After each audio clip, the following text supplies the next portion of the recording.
Hi, morning guys. Morning all dito. Morning guys from Ireland. Ayun. Dito sa Ireland oh. Murag kaulan nun man o naku daplin sa ilog, tabi ng ilog. Gap Mawala sa gapahangin para ma-refresh yung utak natin. At saka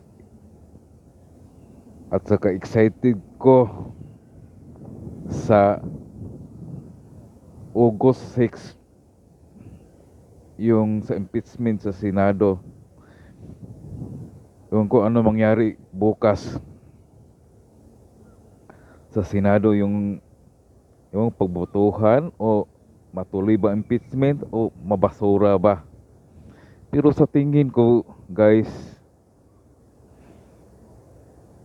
mas lamang ang basura. Pero di ko sigurado, baka may magbabago dyan nga senador. Pero apat lang sila eh, di ba? Sino sila? Si Kuan, si Soto, si Hontiveros. Di na yun di na tayo magduda, di na tayo magtaka yun nga Kuan sa talaga. At sa si Loren at si Loren o si Bam Aquino o si Kiko. Apat sila, di ba? Pero si Migs kakampi yun sa, pero doon siya sa grupo nila ni Kuan. Pero sa Kuan naman sa kam sang-ayon siya sa desisyon sa Supreme Court.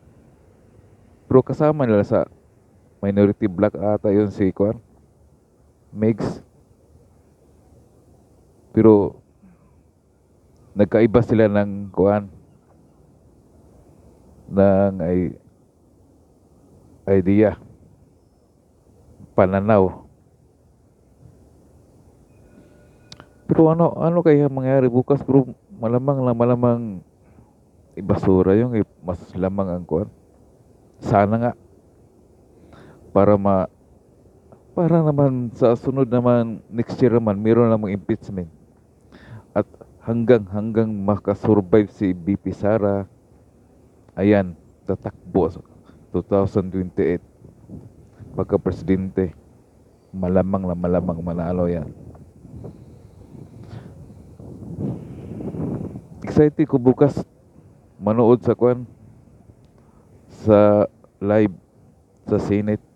Kahit madaling araw dito, magpa-alarm talaga ako dito sa Ireland. Kahit na walang tulog.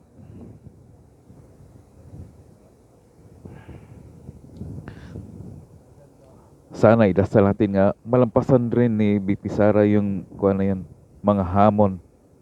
Kasama yon sa paghamon. Kumbaga darating ka sa pinakatuktok, magdaan ka muna ng daming mga paghamon. So gusto mo maabot ng maghirap ka muna para pagdating doon wala nang karap-hirap, naubos. Kumbaga yung sa nag-training ko ROTC dati nga,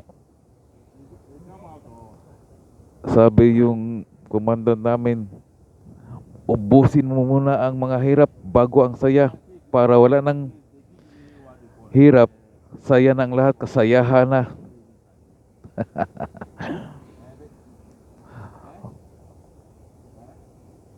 Idasal natin guys.